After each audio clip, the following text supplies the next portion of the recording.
Boa noite. Hoje é 23 de fevereiro de 2023. Está no ar mais uma edição do programa Outubro. Outubro apresentado ao vivo de segundas às sextas-feiras, a partir das 19 horas. Cada edição com um trio fixo de convidados, homens e mulheres que representam o que há de melhor na análise sobre os acontecimentos nacionais e internacionais. Hoje teremos a participação de Oli Ilíada, professora, doutora em Geografia Humana pela Universidade de São Paulo, integrante do Conselho Curador da Fundação Perseu Abramo e autora do livro O Território, o Direito e os Estados Pós-Nacionais. Rose Martins, formada em Relações Internacionais pela Universidade Federal Rural do Rio de Janeiro, mestre e doutoranda em Economia Política Internacional pela Universidade Federal do Rio de Janeiro. E Jones Manuel, historiador graduado pela Universidade Federal de Pernambuco, educador popular e comunicador digital. Em nome de Opera Mundi, cumprimento os três convidados. Também informo que faremos o possível para repassar a nossos analistas eventuais perguntas da audiência, com prioridade aquelas realizadas por membros pagantes de nosso canal no YouTube ou que forem acompanhadas por contribuições através do Super Chat e do Super Sticker. Feitas as devidas apresentações, eu passo à primeira pergunta de nossa noitada. Como vocês caracterizariam a ofensiva militar desencadeada pela Rússia contra a Ucrânia há exatamente um ano? Trata-se de uma guerra defensiva ou de agressão? Uma guerra imperialista ou anti-imperialista? Como, na opinião de vocês, a esquerda mundial e brasileira devia se posicionar a respeito desse conflito? Com a palavra, Rose Martins. Boa noite, Breno, Ioli, Jones. Quero agradecer mais uma vez o convite para participar do programa. Olha, eu não acho que essa é uma guerra anti-imperialista, eu acho que é uma guerra intercapitalista, embora, claro, tenha elementos contra-hegemônicos nos resultados, nos desdobramentos da guerra. A Rússia vem ocupando uma posição desde o início dos anos 2000, que acaba, de forma direta ou indireta, contestando o poder dos Estados Unidos e as ações imperiais dos Estados Unidos no sistema internacional.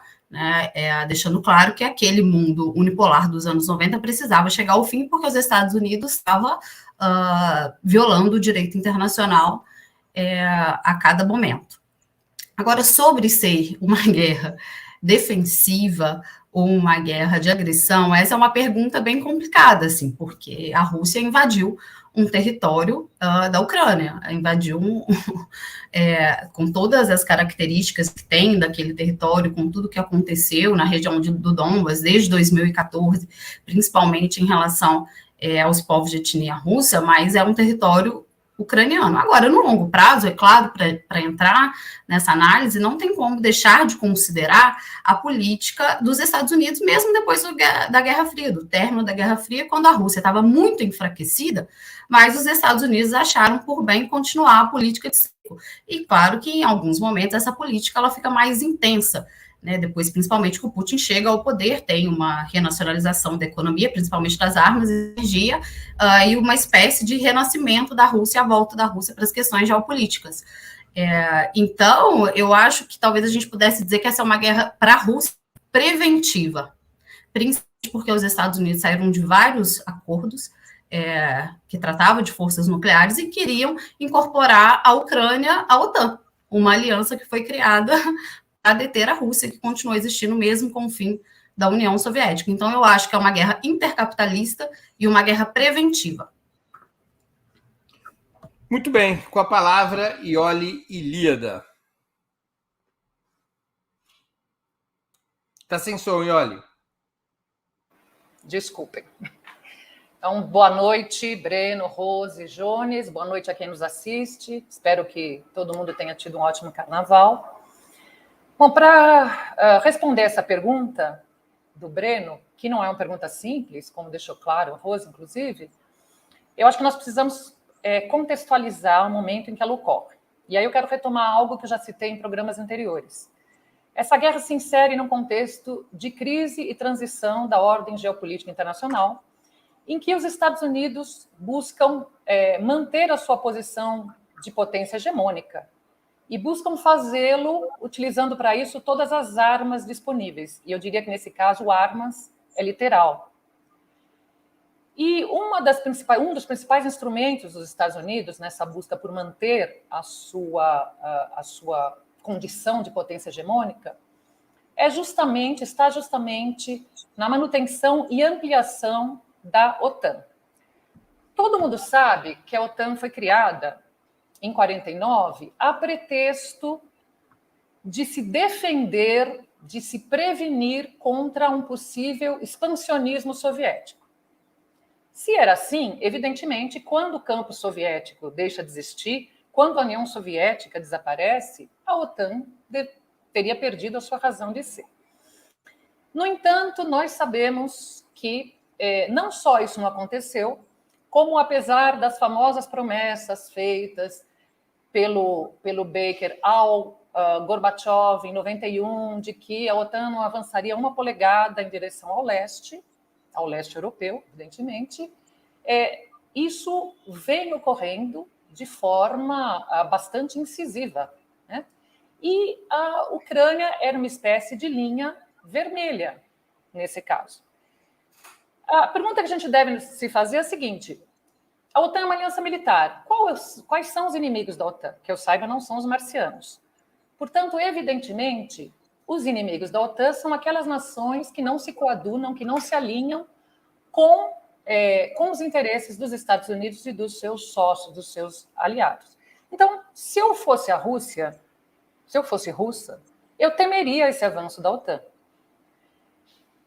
Eu disse que a Ucrânia era uma espécie de linha vermelha, e ali a gente não dispõe aqui de muito tempo, mas imagino que possa desenvolver isso em respostas posteriores. Ali nós tivemos uma situação que não se inicia com a guerra em 22, se inicia antes, com a derrubada do governo pró-Moscou e a ascensão de um governo, a colocada ali de um governo que é pró-estadunidense, uma espécie de fantoche, podemos dizer assim, com vários problemas envolvidos, enfim, que são mais graves, e com implicações sobre a população russa que vivia no território ucraniano. Então, eu acho que havia várias razões para os russos temerem o que estava acontecendo, temerem que bases americanas fossem instaladas na Ucrânia e buscar, portanto, se defender. Agora, a única forma de fazê-lo era através da operação militar especial, que implicou, portanto,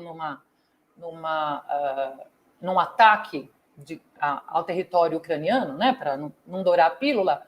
Era a única maneira? Não há como saber. É difícil saber. Talvez os historiadores daqui a muito tempo se debrucem sobre a questão e possam responder. É difícil saber. Agora, evidentemente, o Putin não quis pagar para ver. Então, eu acho que, para concluir, do ponto de vista dos russos, sim, é uma guerra defensiva. Gostei da formulação da Rose, talvez uma guerra preventiva, embora muitas vezes seja melhor você se antecipar, né? Às vezes a melhor defesa é o ataque. Para finalizar mesmo, qual a posição da esquerda? Para não fugir da pergunta. Essa é uma discussão difícil, eu não vou poder respondê-la com o pouco tempo que eu tenho, mas quero adiantar que o grande problema é que, do ponto de vista moral abstrato, toda guerra é condenável, porque toda guerra traz consequências devastadoras, terríveis, mortes, órfãos, destruição, refugiados, etc. E isso, sem dúvida, coloca uma questão adicional. É por isso que a posição que defende a paz é mais confortável, mas não necessariamente é a mais justa. Jones Manuel com a palavra. Boa noite, Rose. Boa noite, Oli. Boa noite, Breno. Boa noite a todo mundo que está acompanhando a gente no Opera Mundi. Uma boa noite muito especial para quem curtiu o Carnaval de Pernambuco, o maior carnaval da galáxia, né, do universo, a coisa mais fantástica que existe nesse país. Note, é uma pergunta bem complexa, né? E aí responder em poucos minutos é uma tarefa duríssima. Eu acho que, pegando algumas caronas, a primeira coisa, acho que Rose definiu muito bem como guerra intercapitalista. Né? Porque o caráter de uma guerra, a gente parte por um debate sobre as relações de produção que vigoram no país e o regime político que está ali instalado. O governo Putin não é um governo de esquerda, um governo nacionalista de direita, conservador, que tem contradições com o imperialismo, mas ter contradições com o imperialismo não faz necessariamente o projeto político ser de esquerda. Acho que isso é fundamental, porque ninguém vai achar, por exemplo, que o De Gaulle na França era de esquerda, porque teve os atritos com os Estados Unidos. E a Rússia é um país capitalista, bom jeito. É importante lembrar que a União Soviética, para pena, né, da gente, alguns não, mas enfim, eu lamento, a União Soviética acabou. Eu acho que essa é a premissa do debate. Ao mesmo tempo, porém, contudo, todavia, a gente não pode cair na narrativa ocidental que tenta colocar a Rússia como uma vilã dentro de uma narrativa de herói e mocinho, né? É importante lembrar que as hostilidades militares começaram há muitos anos com os ataques ao Donbas, como o Rose muito bem lembrou. Então, assim, tem anos e anos que tem ucraniano, que tem russos étnicos da Ucrânia sendo perseguidos, assassinados, presos. Inclusive, teve um massacre dos comunistas em Odessa. Os nazistas, as milícias nazi, mataram vários comunistas, sindicalistas e por aí vai. Então, isso é ignorado há muitos anos. O próprio regime de Kiev é um regime protofascista ou fascista, como você quiser classificar. Colocou na ilegalidade todos os partidos comunistas, incorporou o batalhão de Azov, que é uma força paramilitar fascista, como braço oficial do Estado, do Ministério do Interior, e na prática havia um processo constante de expansão da OTAN para o leste, ameaçando a Rússia. Né? E a Rússia tinha que tomar uma iniciativa. A Rússia, inclusive, que no começo dos anos 2000 tentou integrar a OTAN e foi entusiasta da guerra ao terror do George Bush como forma de tentar entrar no clubinho ali dos países do Ocidente. E não foi aceito. Então a Rússia tentou, inclusive, integrar a OTAN para naturalizar esse direcionamento da OTAN contra a Rússia. E isso não foi aceito pelo imperialismo estadunidense. Então eu diria o seguinte, é uma guerra preventiva, concordo com a definição da Rússia, acho perfeito. Agora, esse é o começo da guerra. Nesse momento da guerra, me parece muito claro que há um aproveitamento da guerra como elemento de coesão interna do regime e como elemento de afirmação da política externa à Rússia e de projeção da Rússia no mundo, inclusive de fortalecimento da indústria armamentista russa. Vamos lembrar que a Rússia é um dos maiores exportadores de armas do mundo e o negócio da guerra está sendo muito lucrativo para a burguesia monopolista russa, que sim, existe uma burguesia monopolista que comanda o poder político na Rússia, ainda que o regime russo tenha particularidades que a gente pode, sem aprofundar muito, chamar de bonapartistas sob a liderança do Putin e do Rússia Unida. Muito bem. Um ou dois de vocês usaram a expressão que toda guerra é imoral. Eu vou devolver isso na forma de uma pergunta. Toda guerra é imoral? Por exemplo, as guerras defensivas contra os Estados Unidos ou contra a França no Vietnã, ela é imoral? A guerra defensiva da União Soviética contra o nazismo, ela seria imoral? A guerra ofensiva da União Soviética contra a Polônia antes da Segunda Guerra Mundial, à luz do Pacto Ribbentrop-Molotov, era imoral? A minha pergunta é essa: toda guerra é imoral? Com a palavra, Iole Ilíada. Agradeço até a pergunta, porque isso permite desenvolver melhor o raciocínio com o qual eu terminei a minha fala anterior. E, salvo engano, eu não disse que toda guerra era imoral. Se disse, vou reformular. Mas o que eu disse é que, do ponto de vista filosófico, moral, portanto, absolutamente abstrato, toda guerra é condenável, do ponto de vista abstrato. Se eu te perguntar para qualquer um, você acha legal a guerra? Você acha bacana? Não. Essa é a primeira resposta. Isso de um ponto de vista totalmente abstrato. Só não pode perguntar para mim, olha. Claro, tem alguns malucos que, né, enfim, falando, mas são os mesmos que não gostam do carnaval de Pernambuco, né? Então, falando sério aqui, voltando aqui ao raciocínio sério. Então, do ponto de vista filosófico, as pessoas todas tendem a dizer: somos contra a guerra. As pessoas, os países, as forças envolvidas deveriam se reunir em torno de uma mesa e negociar. Isso em termos absolutamente abstratos. Em termos concretos, a história do mundo é a história de guerras. O mundo, tal como conhecemos, foi construído, foi conformado a partir de guerras. Isso não é no passado longínquo. Isso é até hoje, até este momento em que estamos falando. Então, independentemente desse julgamento abstrato sobre a guerra, as guerras acontecem. E aí o julgamento sobre uma guerra, a partir do que você falou, não se dá pela guerra em si, mas se dá pelos objetivos da guerra. E aí é sempre mais fácil, tome os exemplos a que o Breno se referiu, é sempre mais fácil quando, primeiro, uma nação, um povo, luta no seu próprio território para se libertar ou de uma nação que tomou conta desse território, que se apropriou, uma nação imperialista que transformou aquele território numa colônia, ou de alguém que invadiu aquele território, ou quando há uma ameaça mais clara sobre uma ameaça de destruição de um povo, enfim. Qual é o problema? É que, neste momento, na guerra entre Rússia e Ucrânia, a grande mídia, a mídia ocidental, e talvez, olha, eu não me lembro de ter visto uma campanha tão avassaladora em prol de uma versão, de uma narrativa sobre a guerra. Essa narrativa usou esses argumentos que nos fariam considerar justo ou injusto uma posição de guerra, usou isso nesse episódio para criminalizar a Rússia. Veja, a Rússia seria o Golias que estaria atacando o pobre Davi. E, portanto, a ação da OTAN seria justa porque ela estaria tentando defender a integridade do território e do povo ucraniano. Então, o que eu quero dizer é o seguinte, eu evito julgamento moral justamente por isso.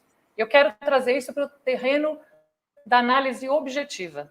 Então, no terreno da análise objetiva, há razões, e eu as externei com muita franqueza, inclusive, que, do meu ponto de vista, a Rússia tem suas razões. Né? Eu prefiro esta formulação do que considerar uma guerra justa e injusta, porque eu acho que esse é um julgamento moral e eu prefiro uma análise objetiva dos fatos. Com a palavra, Jones Manuel. Veja, como um bom brasileiro que sou, eu gosto muito de uma clássica frase do Luiz Gama, que ele diz que todo escravo que matava o seu senhor o fazia em legítima defesa, né? Então, parte do pressuposto que todo debate sobre violência, a morte, não pode acontecer no terreno abstrato. Porque uma das coisas que a ideologia dominante mais gosta de fazer é colocar um princípio ideal que não existe no mundo concreto e, a partir daí, fazer julgamentos e elucubrações sobre esse princípio ideal e, a partir daí, negar a história e criminalizar a luta popular. Exemplo clássico disso é a filósofa Hannah Arendt, por exemplo, que definiu que a política é, por definição, a negação da violência. Só que não existe dominação burguesa sem violência. Aí, quando os dominados partiam para uma resposta, como um partido político dos Panteras Negras, ela dizia, que violento, eles defendem luta armada, eles defendem pegarem armas. Isso não é política, percebe? Então, não acho que toda guerra é injusta. Luta. Eu entendo o que a Ioli colocou. A guerra não é ideal. Ninguém gostaria da guerra. Eu não gostaria de ser militante. Eu queria viver no socialismo já. Chato ia falar até um palavrão, chato que só desgraça, reunião que só a miséria, protesto que só a coisa, e reunião que podia ser e-mail, e panfletagem, correr da polícia, e bomba de gás, e problema. Eu queria ver no socialismo, mas infelizmente é isso que tem que fazer. No mundo real, infelizmente, tem que se pegar em armas, tem que se fazer guerra para conseguir a emancipação. E aí, bom que se consiga pegar em armas, inclusive, né? Eu, por exemplo, outro dia desse, faz uns 2 anos, eu quase ia sendo cancelado na internet, porque me perguntaram o que eu achava do Hamas. Eu achava que o Hamas era a parte da resistência do povo palestino e que os palestinos decidissem que meios usar na sua luta de resistência. E se eles consideram o Hamas um meio justo de ação, viva o Hamas. Aí pronto, né? Só faltaram comer meu fígado. Mas eu parto do princípio, citando outro autor importante, o Frantz Fanon, que na resistência dos oprimidos e colonizados, a minha prioridade não é fazer um julgamento moral sobre as formas de resistência, mas sim condenar o colonizador e o opressor. Agora, nesse ponto, é fundamental. O caso específico aqui, a gente está falando de um regime capitalista, de um governo de direita. Se fosse, por exemplo, os Estados Unidos invadindo a Venezuela do Hugo Chávez, toda a guerra de resistência, vamos imaginar um cenário maluco que não existe. A Venezuela começa a ganhar guerra em marcha sobre os Estados Unidos, totalmente apoiado, eu inclusive ia me voluntariar para ajudar no confronto. Não é o caso aqui. Eu acho que a Rússia começa com um processo, inclusive, defensivo, naquele primeiro ataque à Ucrânia, só que em seguida, nesse momento da história, a Rússia, inclusive, vem num processo de afirmação de pretensões imperiais. O discurso do Putin, dado há pouco tempo, é um discurso pavoroso, reacionário, perigoso e que estimula a visão esotérica e conservadora de um Ocidente que ameaça as formas tradicionais, históricas, milenares do povo russo, sabe? Uma coisa meio Olavo de Carvalho, um pouquinho mais refinado, com clareza geopolítica. Acho que a gente tem que perceber as fases da guerra. Nesse momento, por exemplo, eu não acho que a guerra da Ucrânia seja mais uma guerra defensiva por parte da Rússia. Com a palavra, Rose Martins. Bom, eu não acho que toda guerra é imoral e nem que toda guerra é condenável, principalmente se a gente falar das guerras de libertação, das lutas anticoloniais. Agora, o Jones fez esse gancho sobre a guerra na Rússia, e é o que a gente está discutindo aqui, e aí essa discussão pode ficar muito relativizada, porque aí a gente vai tentar entender também se para os russos essa guerra é justa, se essa guerra é imoral, se essa guerra é condenável. E para o povo russo parece que não. O Vladimir Putin está com uma aprovação de 81% da população, feita por um instituto considerado até pelos ocidentais como, digamos, independente e confiável. Eu acho que se a gente for tentar analisar isso desse ponto de vista, e aí, como eu falei, fica uma discussão que é muito relativizada, para os russos, essa é uma guerra não só moral, como uma guerra justa. Para o povo russo, existe uma coesão em torno dessa questão na Rússia, e não é de agora, porque eles veem as políticas dos Estados Unidos como uma espécie de neocolonialismo. Embora seja um país capitalista, que tenha os grandes ricos na Rússia, e que o Vladimir Putin seja um líder de direita bastante reacionário. O Jones fez menção a esse discurso dele mesmo, nos primeiros 20 minutos é assustador, pelo nível de extremismo da direita, do pensamento da extrema-direita. Mas eu acho que é uma discussão que ela cai no relativismo. Agora, do meu ponto de vista, nem toda guerra é imoral, nem toda guerra é condenável. Muito bem. Eu vou fazer uma pergunta para uma resposta objetiva, para que nossa audiência possa compreender melhor e mais claramente a posição dos nossos 3 convidados. Vamos supor 2 manifestações. Uma convocada em solidariedade à Ucrânia e outra manifestação convocada contra as sanções da União Europeia e dos Estados Unidos contra a Rússia e contra a escalada militar do Ocidente na Ucrânia contra Moscou. São 2 manifestações. Cada um de vocês iria em qual das 2 manifestações ou convocaria uma terceira? Com a palavra, vou seguir pela ordem, porque a resposta é realmente objetiva. Fala Iole Ilíada. Eu sou uma pessoa de organização, eu não tomaria essa decisão sozinha, eu seguiria o meu coletivo. Agora, como eu votaria no meu coletivo? Se eu tivesse que escolher uma das 2, eu iria na manifestação contra a expansão da OTAN, contra, como é que era a outra consigna? Contra as sanções e etc. Jones Manuel. Seria contra as 2 e puxaria a terceira via da manifestação, uma manifestação em defesa de uma paz negociada pelo fim da OTAN, retirada de todas as bases militares dos Estados Unidos, da Europa, reconhecimento da autonomia do povo do Donbás e um acordo de paz duradouro com compromisso da Ucrânia não aderir à OTAN nem nenhuma aliança militar que ameaça a integridade da Rússia e a Rússia não invadir nunca mais a Ucrânia. Rose Martins. Eu já respondi essa pergunta para o Breno em outro programa. Eu vou seguir o Jones, não vou repetir tudo que ele falou, mas acho que essa questão das sanções também, de ir numa manifestação contra as sanções, ela tem um pouco de sentido, porque é o que pode impactar os países da periferia do que a gente chama hoje de sul global. Mas eu gostei da resposta do Jones, estou concordando com o Jones nessa.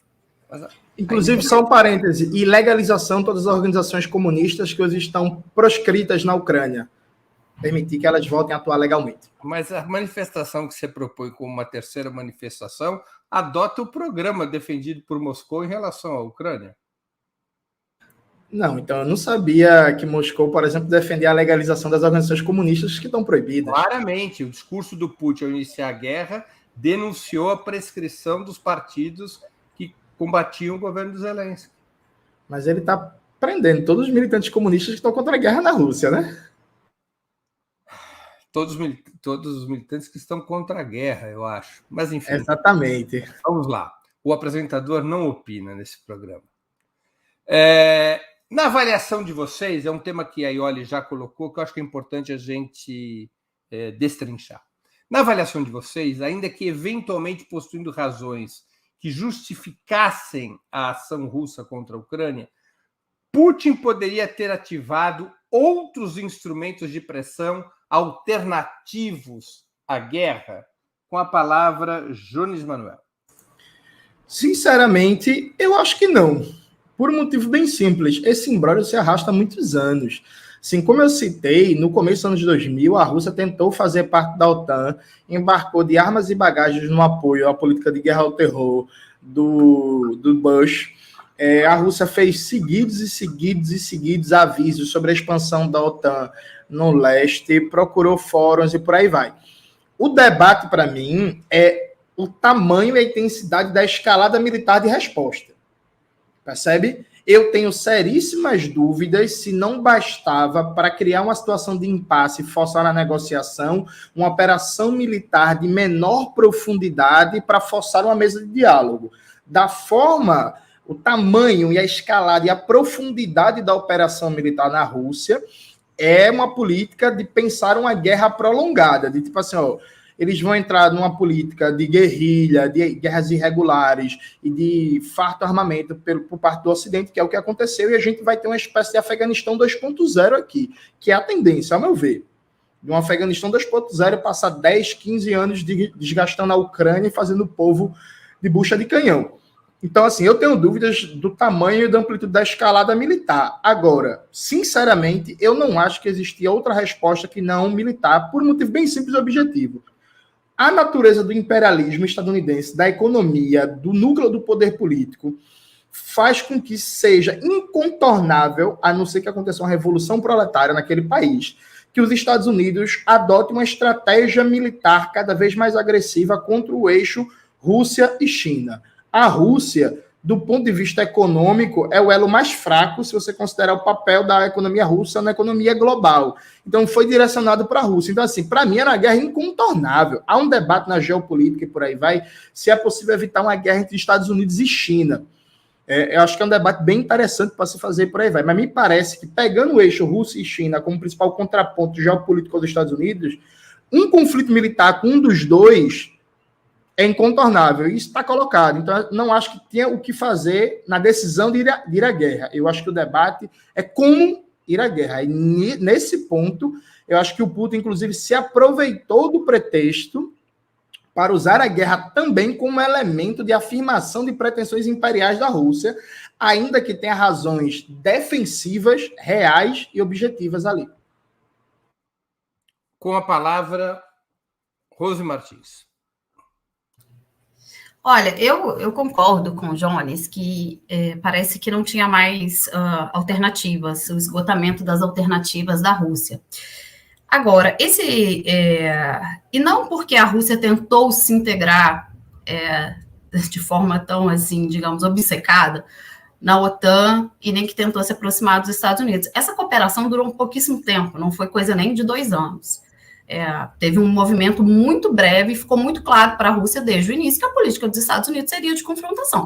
E aí, durante os anos 2000, tem uma série de acontecimentos e uma série de discursos dos líderes russos que mostra que a Rússia estava tentando todas as saídas.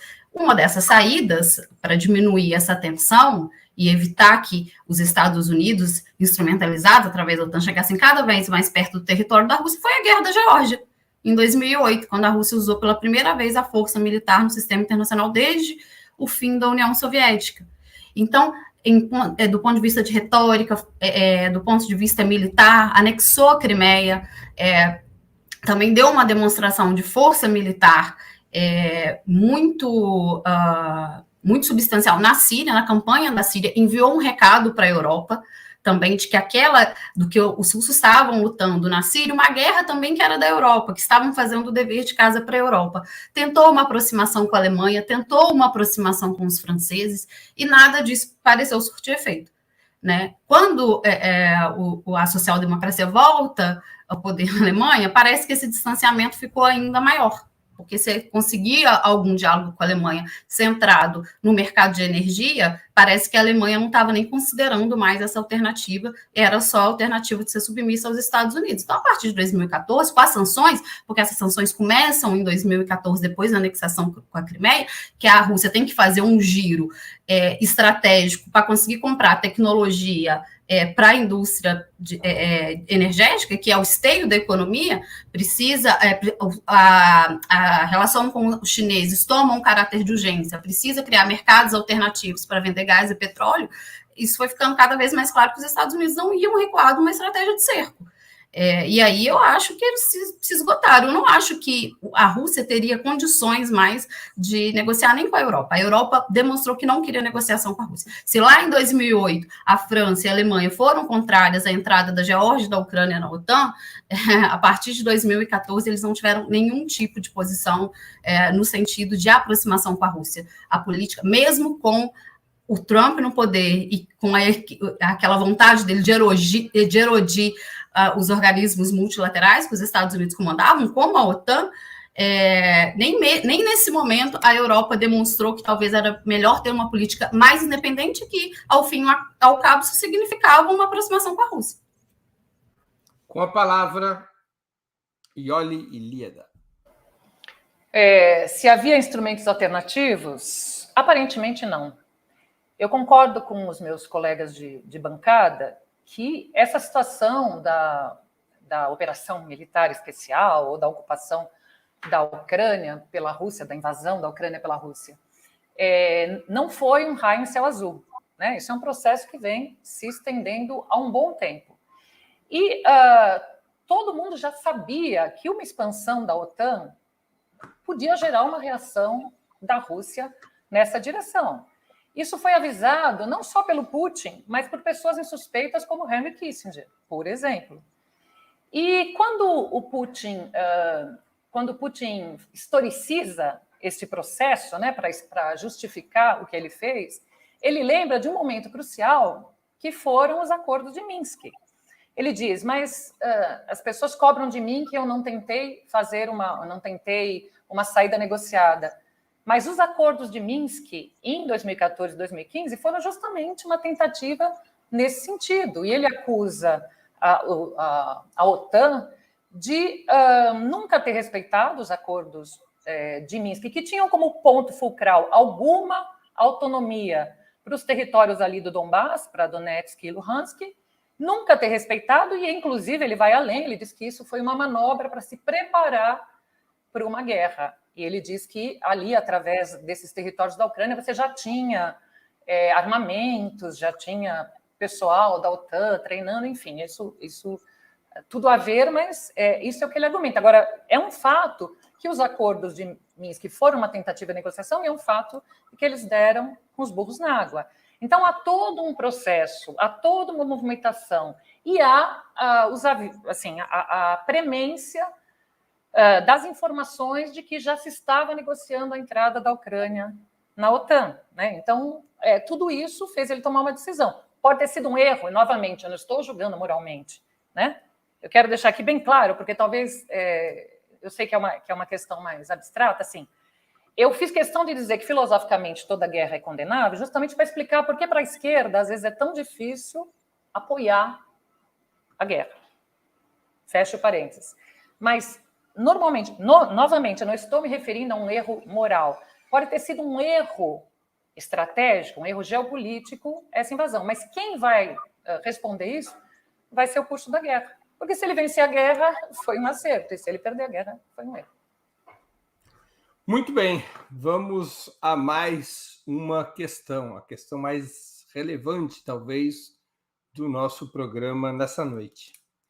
A Assembleia Perdão, a Assembleia Geral das Nações Unidas acabou de aprovar, com 141 votos favoráveis, 7 contrários e 32 abstenções, uma resolução que condena a Rússia, responsabilizando-a pela guerra e exigindo que ela se retire dos territórios ocupados da Ucrânia como pré-condição para uma paz justa e duradoura. O Brasil, ao contrário da China, da Índia e da África do Sul, entre outros, votou ao lado da proposição endossada pela União Europeia e os Estados Unidos. Qual a avaliação de vocês a respeito? Esse voto brasileiro rompe com a neutralidade do país no conflito entre Rússia e Ucrânia? Com a palavra, Rose Martins. Olha, Breno, quais vão ser os desdobramentos objetivos dessa posição? Não dá para a gente dizer agora. Agora, eu acho que é praticamente uma aberração diplomática, estratégica e um grande equívoco do Brasil ter votado pela condenação da Rússia. Primeiro, porque é irreal. A Rússia não vai sair do território, que para os russos nem é mais território ucraniano, de forma imediata e incondicional. Em segundo lugar, o Brasil destoou de um grupo que é muito importante para ele, que é o grupo dos BRICS. Foi o único país a votar diferente no grupo dos BRICS. E se alinhar com políticas da União Europeia e dos Estados Unidos, que estão em desarmonia com o projeto de integração regional do Brasil, com o projeto de inserção internacional do Brasil. Mesmo que isso signifique, e que eu acho que não significa, do ponto de vista assim, qualitativo, que esse documento vá se desdobrar em um grupo de paz. O Lula falou há poucos dias, aí por isso que eu chamo atenção para isso, que é desarmônico, o Lula falou há poucos dias que ninguém está falando de paz, inclusive os países da União Europeia e os Estados Unidos. E aí o Brasil vota numa resolução que em grande parte foi decidida por esses países, e países que não estão falando de uma saída negociada. O Biden fez um discurso há poucos dias com uma retórica altíssima belicista, né, falando que não haverá vitória russa. A Rússia também, claro, subiu o nível.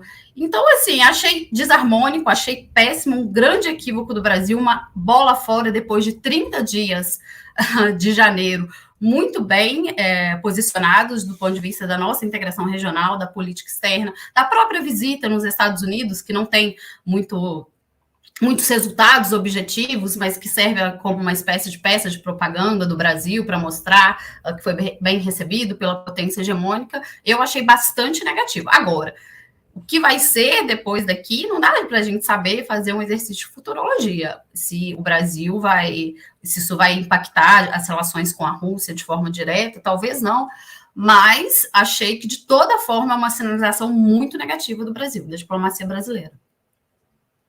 Com a palavra, Iole Ilíada. Eu achei a posição muito ruim, mas não me surpreendeu. Veja, desde o começo da semana, chegavam informações de que o Brasil estava negociando uma emenda ao texto de resolução proposto pela União Europeia. Texto que tinha uma diferença entre as anteriores, que a diplomacia brasileira e outros diplomatas sul-americanos destacavam, que era, eu até tenho aqui, para não... eu não sei se isso ficou no texto final, mas estava no texto que foi negociado, que ela exortava os países membros a redobrar o apoio para esforços diplomáticos para alcançar uma paz abrangente, justa e duradoura na Ucrânia. Veja, não é nada demais, mas pela primeira vez se incluiu o tema de conclamar dos esforços pela paz. O Brasil estava negociando uma emenda. Bom, todos nós aqui já participamos de comissões de negociação de textos coletivos com forças distintas, certamente os que nos acompanham também, e sabemos que quando você negocia uma emenda, detalhe, as notícias também davam conta de que já havia sinal verde para a inclusão dessa emenda. O que essa emenda dizia, basicamente? Essa emenda incluía, na parte do texto que reiterava, que é a parte problemática, que a Rússia deveria imediatamente, completamente e incondicionalmente retirar suas forças militares das fronteiras internacionalmente reconhecidas, e esse das fronteiras internacionalmente reconhecidas não é um detalhe menor, né? O Brasil incluiu neste parágrafo algo que dizia que se conclamava a cessação das hostilidades entre as partes. E isso foi considerado uma vitória porque se falava de hostilidade entre as partes, ou seja, subliminarmente se incluía que o lado de lá, o lado da OTAN, o lado da Ucrânia, também estaria cometendo hostilidades. Ora, a partir do momento que você negocia uma emenda, a emenda é aceita, você não vai votar contra. Isso não existe, não faz sentido. Então, eu achei ruim, mas não me surpreendeu. O que eu imagino que aconteceu? O que, pelo que eu entendi das informações que eu colhi, aconteceu. O Brasil supôs que, para se qualificar como um interlocutor desta paz, ele precisava do apoio do Ocidente e da Rússia. Só que essa conta não fecha, porque não adianta você ter apoio só de um lado e romper o apoio com o outro lado. A menos que tenha havido a menos que eles tenham combinado com os russos. Quer dizer, essa é a única hipótese. E quero terminar com isso. Hoje, os jornais também deram conta de que saiu uma entrevista, foi na agência TASS, né, a agência oficial russa, do vice-chanceler Mikhail, eu sempre esqueço o nome dele, Mikhail Galuzin. E ele teria dito em linguagem diplomática que a Rússia tomou nota da proposta do Brasil, que ela vê com bons olhos a posição de mediação, de equilíbrio, foi a expressão usada, que o Brasil ocupa, etc. e tal. Então, das duas, uma. Isso foi feito antes da sessão que aprovou o documento. Então, das duas, uma. Ou já havia uma conversa com a Rússia, e a Rússia estava dizendo, não, isso não vai mudar a nossa posição, a gente entende, ou não, ou a Rússia disse isso na expectativa de que o Brasil mantivesse sua posição de neutralidade. O que, se foi essa segunda opção, seria um desastre. Mas, na verdade, é isso que está colocado. Porque, olhando de fora, e com isso eu concluo, olhando de fora, uma posição que não se abstenha, aparentemente é uma posição que se enfraquece como mediador de um conflito entre as partes. Jones Manuel com a palavra. Veja, eu quero fazer um comentário mais geral sobre o perfil teórico e político dos quadros do governo petista da nova geração. Note bem, o petismo, por mais críticas que a gente possa ter a reformismo e não sei o que mais lá, a gente está falando de uma agremiação política que nasce com intenso diálogo e solidariedade com a Revolução Cubana, com a Revolução Nicaragüense, com as tradições latino-americanas de luta, né? Então, no auge de qualquer crítica que você possa fazer a um José Dirceu, a um Genuíno por políticas reformistas, eles inegavelmente sempre mantiveram uma política de unidade latino-americana, de boas relações com Cuba, de boas relações com a Venezuela, com Hugo Chávez e por aí vai. Tem uma nova geração de dirigentes, de lideranças e de quadros políticos petistas que não tem essa tradição e tem uma postura muito cosmopolita e pró-ocidente. Para mim, o maior símbolo deles é o Fernando Haddad. Tanto que nos bastidores eu brinquei que isso foi uma haddadização do governo. O Fernando Haddad é aquela figura que conseguiu, na entrevista por Roda Viva, acho que foi 2019, se orgulhar porque quando rolou o golpe na Bolívia, ele foi reclamar com o Evo Morales no grupo de Zap que o Evo tentou a reeleição e não chamou o golpe de golpe. Na entrevista com a Vera Magalhães. Então, eu acho sintomático, para além da posição do Brasil ser muito ruim, e aí considerando todos os comentários que Rose e Oli fizeram, que eu, grosso modo, tenho um acordo, mas eu considero sintomático, do ponto de vista político e ideológico, que essa posição é uma derrota para uma certa cultura petista, de muita solidariedade latino-americana, de muita unidade latino-americana, e que, a despeito de todas as várias críticas que a gente possa fazer ao PT, na política externa, o PT, grosso modo, sempre atuou bem. Acho que assim, a gente pode debater muito a política econômica, agrária, urbana e por aí vai, mas na política externa, com algumas exceções, como a invasão do Haiti, a política externa do período petista, do governo Lula e Dilma, foi boa, percebe? Porque é um governo, enfim, de esquerda, centro-esquerda e por aí vai.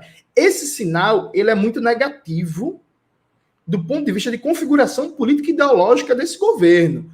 É o tipo de lógica, e quando eu brinco falando de adadização do governo, é que isso fortalece lógicas como a do Fernando Haddad, porque tem muita gente no governo Lula que acha que imperialismo é teoria da conspiração, viu?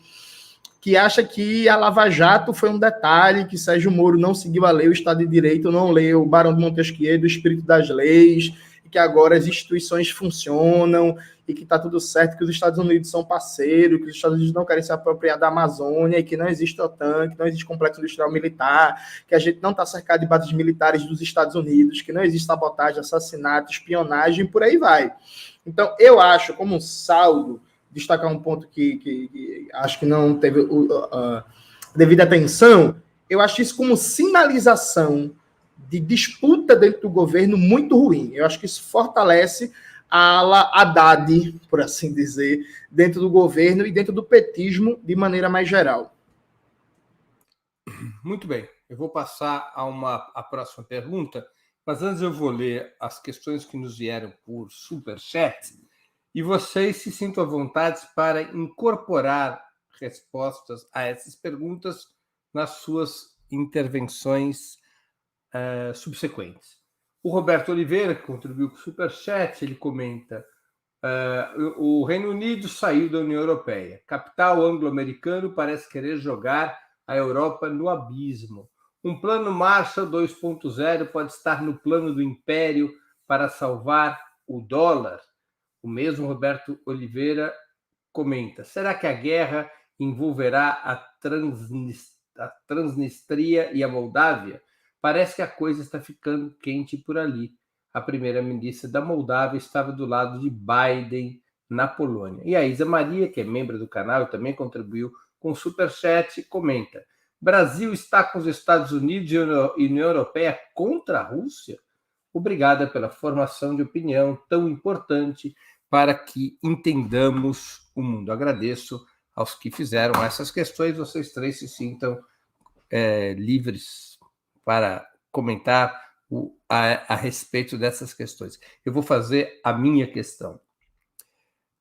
Vocês acreditam que a posição tomada pelo Brasil nesta votação, que é uma votação de grande impacto no cenário mundial, não é uma votação qualquer, vocês acreditam que essa posição tomada pelo Brasil, ao lado dos Estados Unidos e da União Europeia, e contra todos os demais países dos BRICS, a Rússia, por razões óbvias, mas a China, a Índia, do direitista Modi, a África do Sul, do Congresso Nacional Africano, e a China, essas três nações se abstiveram na votação, estão entre as 32 abstenções.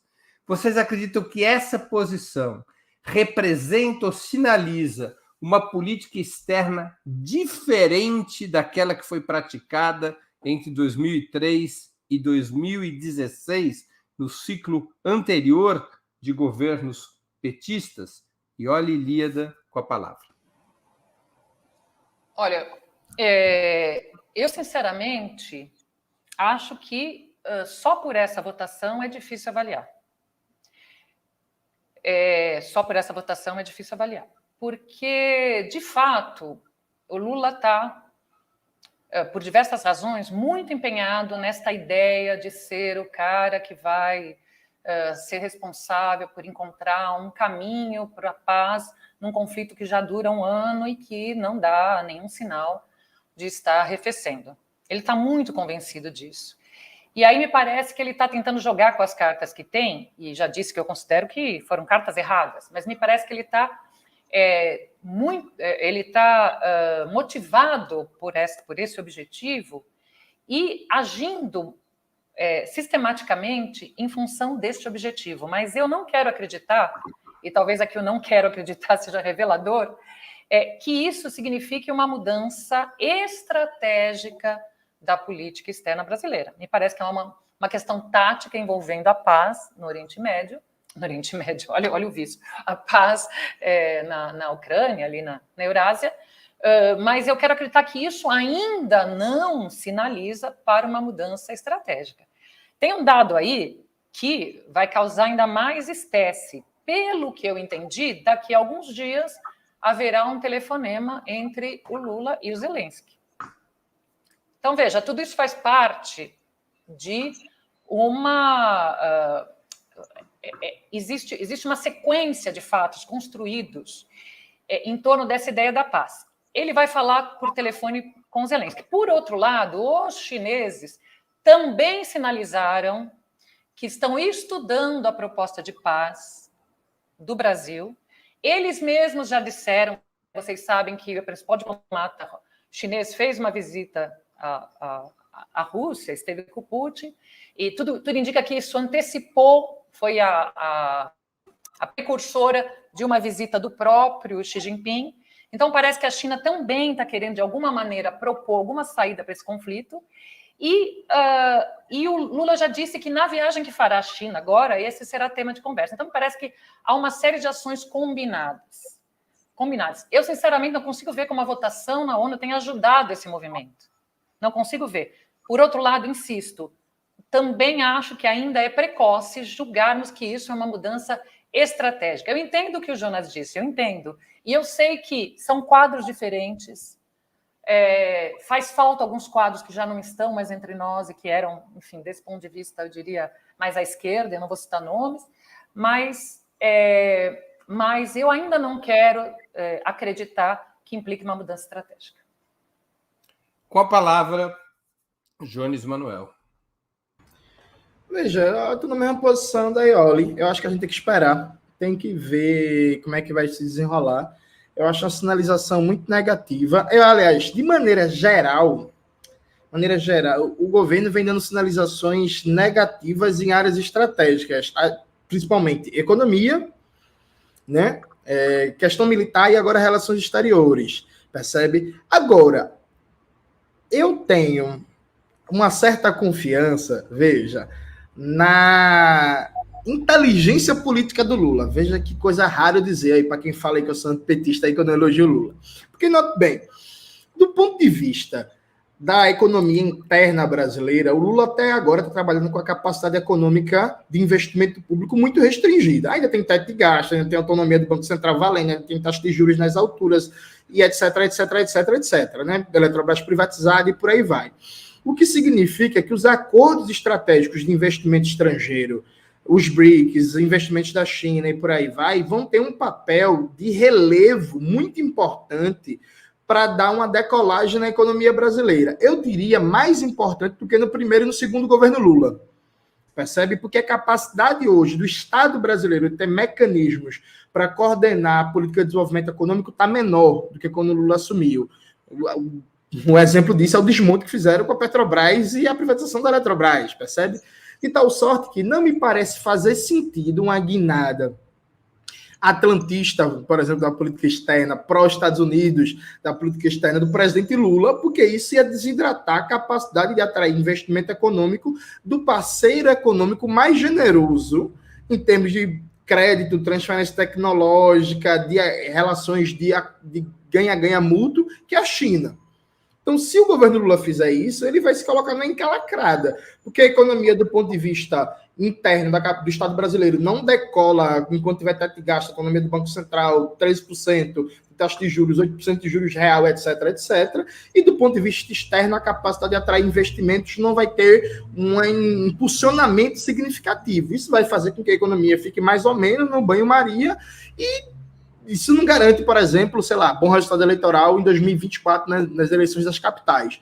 Então, eu imagino que por puro pragmatismo econômico e de parceria comercial, isso não aconteça do ponto de vista da política externa. Agora, veja, isso me parece a lógica política. Mas na política, normalmente, a ação não responde à lógica política.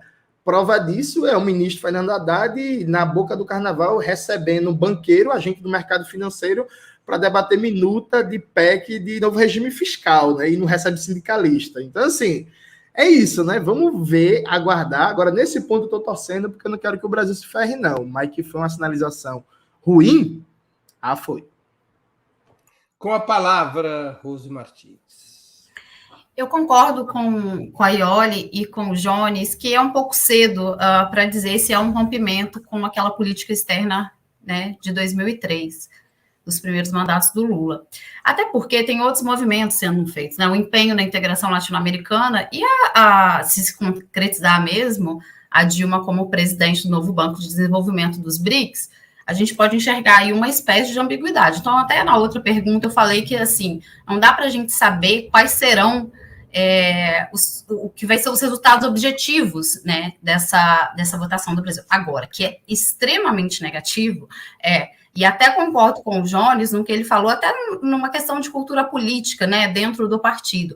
E, num sentido mais amplo, a tradição histórica brasileira, da diplomacia brasileira, de não se posicionar a tomar lado nesse tipo de conflito. E eu acredito que o Lula não seja inocente para achar que a União Europeia e os Estados Unidos, via OTAN, estão em plena guerra contra a Rússia. Então, assim, acho que é cedo para falar, mas é uma sinalização muito negativa. A gente vai ter que esperar para ver esses outros movimentos em relação aos BRICS, como é que vai desenrolar aqui na região a integração, para ver qual vai ser a linha geral da política externa desse novo governo. Mas vejo como algo bastante negativo.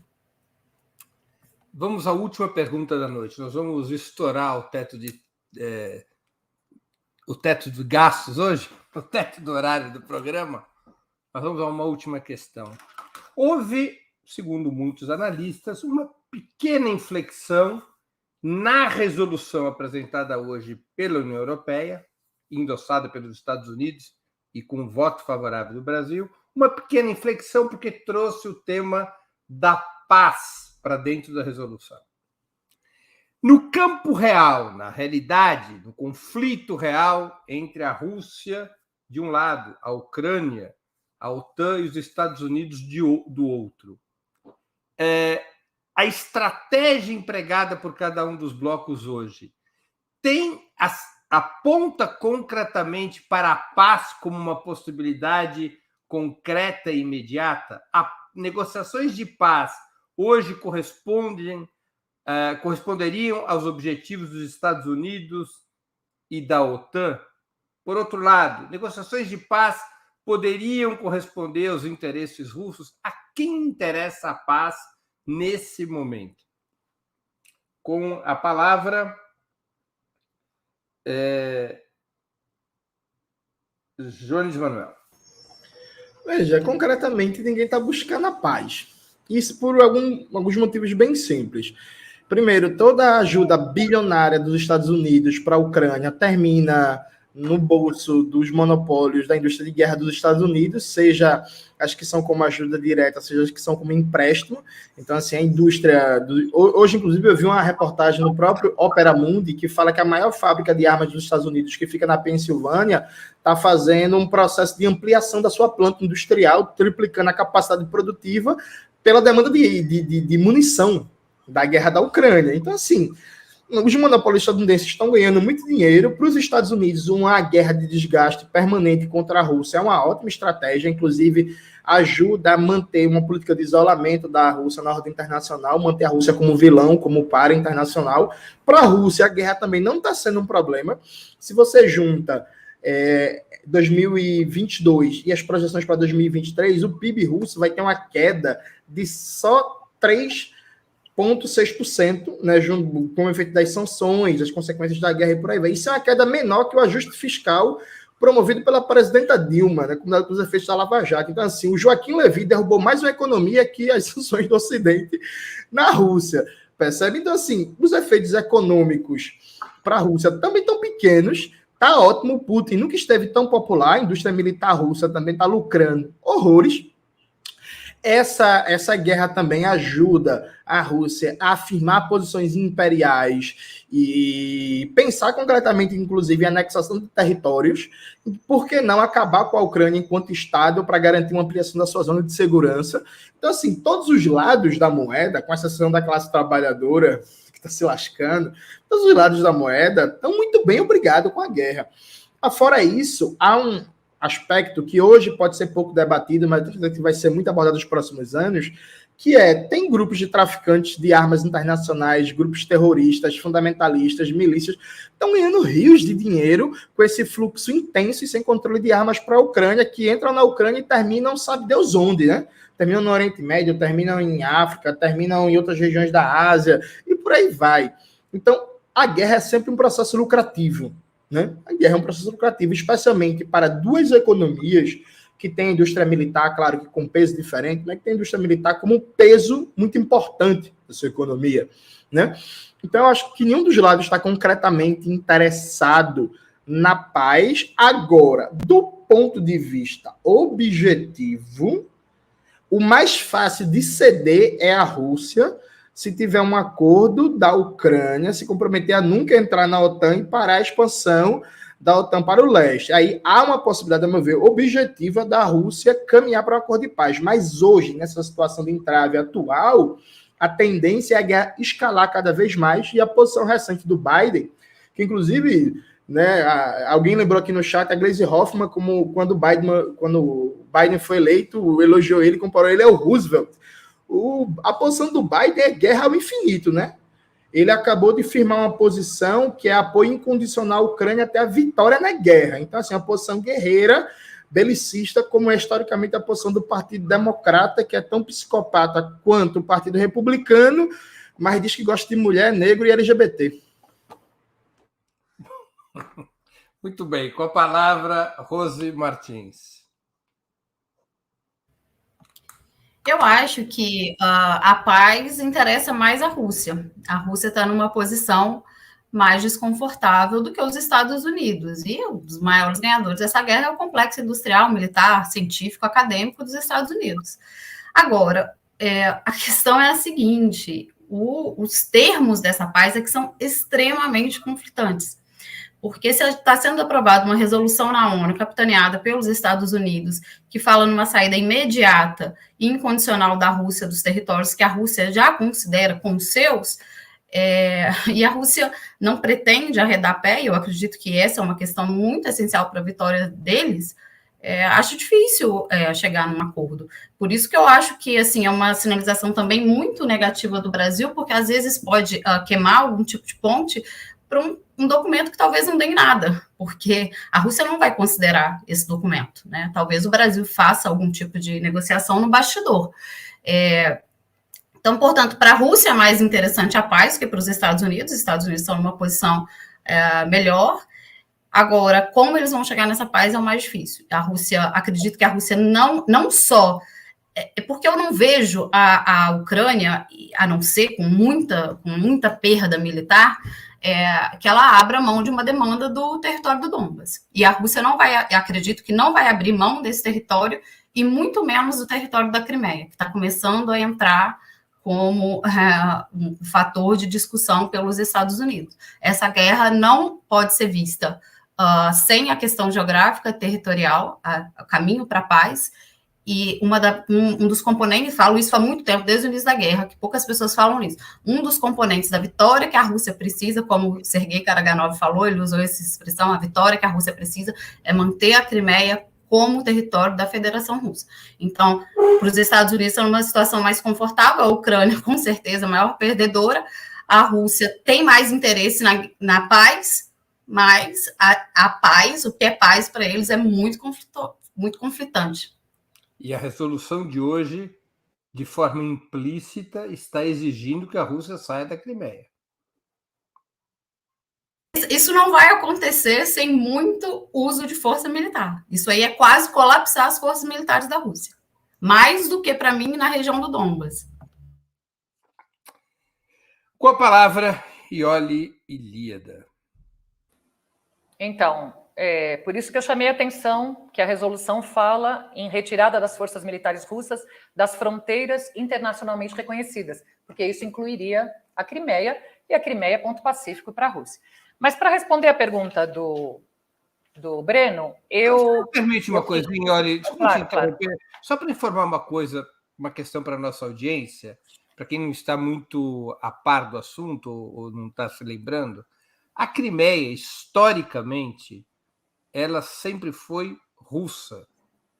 Em 1954, Nikita Sergeyevich Khrushchev, que substitui Stalin na direção do Partido Comunista da União Soviética, decide, por conta da luta interna do Partido Comunista da União Soviética, transferir a Crimeia para a Ucrânia. Mas a Crimeia sempre manteve maioria russa, além de ser uma base fundamental da Marinha, antes da Marinha Vermelha e agora da Marinha Russa. Em 2014, a Rússia retomou o controle sobre a Crimeia, mas os Estados Unidos e a União Europeia já então adotaram sanções contra a Rússia, não reconhecendo a autoridade territorial de Moscou sobre a Crimeia. Por isso que a Crimeia é um tema que continua na pauta da OTAN e dos Estados Unidos, e está implícito, como a Ioli mesmo disse, que a Rússia deveria se retirar dos territórios que não são reconhecidos internacionalmente como russos, o que incluiria a Crimeia. Esse é o impacto no que o Brasil também votou. Perdoe, Ioli, com a palavra. Imagina, foi importante. Mas para responder a pergunta sobre a resolução de hoje, aprovada hoje, que exorta a paz e qual a possibilidade disso se concretizar, eu queria citar, não literalmente, evidentemente, mas queria fazer referência ao que disse o representante chinês nessa reunião de hoje da Assembleia Geral. Ele disse que quem fornece armas não contribui para a paz. Ao dizer isso, ele está desvelando a grande hipocrisia, porque a União Europeia propõe uma resolução que conclama a paz, aos esforços pela paz, e manda armas para a Ucrânia continuar fazendo a guerra. Então, esse é o primeiro ponto. Por que houve essa proposta? Por que houve a inclusão desse apelo pela paz? Também o que se dizia nesse debate é que a ONU queria aprovar uma resolução, na verdade, queria que a resolução tivesse uma votação superior a todas as outras votações de resolução, desde que a guerra começou, a respeito, condenando a Rússia. E, até então, a resolução, eu não vou lembrar exatamente qual, se foi a primeira, tá? Mas a resolução que mais tinha tido votos favoráveis tinha obtido 143 votos a favor. Interessante que, mesmo com essa mudança, mesmo com o apoio do Brasil, essa resolução teve 141 votos a favor. Então, desse ponto de vista, mesmo incluindo esse texto, do ponto de vista geral, a resolução, o objetivo da ONU, dos países ocidentais, na verdade, na ONU, o objetivo da União Europeia que propôs essa resolução não foi atingido. Qual a perspectiva de aprovar, de fato, a paz? Eu concordo com o que disseram os que me antecederam sobre de que há muitos interessados na guerra. Há muitos interessados na guerra. Eu diria que o principal afetado é a Ucrânia e, em segundo lugar, a União Europeia. Quem está sofrendo efeitos econômicos, inflação, abastecimento, maior é a União Europeia. Agora, nós sabemos também que toda guerra tem esse problema. Quanto mais ela se arrasta, maior a tendência a crescer a insatisfação com ela e as manifestações contrárias e o cansaço. E mesmo nos Estados Unidos começa a haver reclamações da quantidade de dinheiro que está sendo enviado, etc. Então, existe também esse problema de que quanto mais tempo a coisa caminhar, mais haverá mobilizações, ou pelo menos gente interessada ou gente pressionando para que a paz aconteça.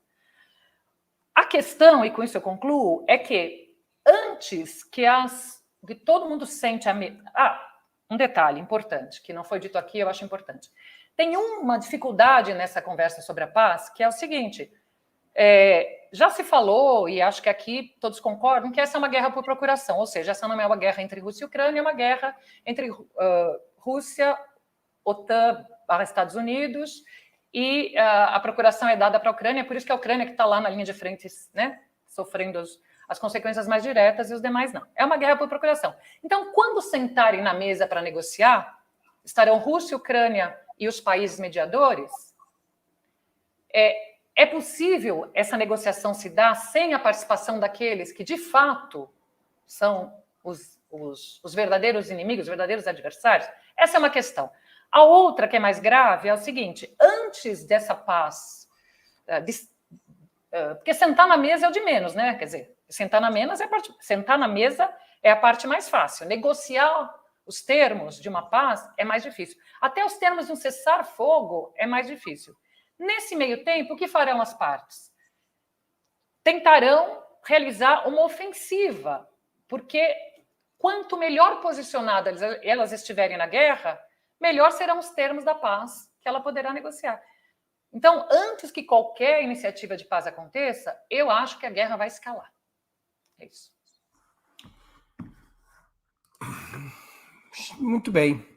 Chegamos assim ao final de mais uma edição do programa Outubro.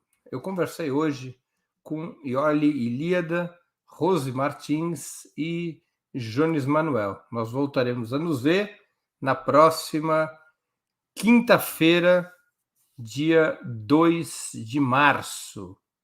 Eu queria agradecer aos convidados, às convidadas, ao convidado, e agradecer a nossa audiência.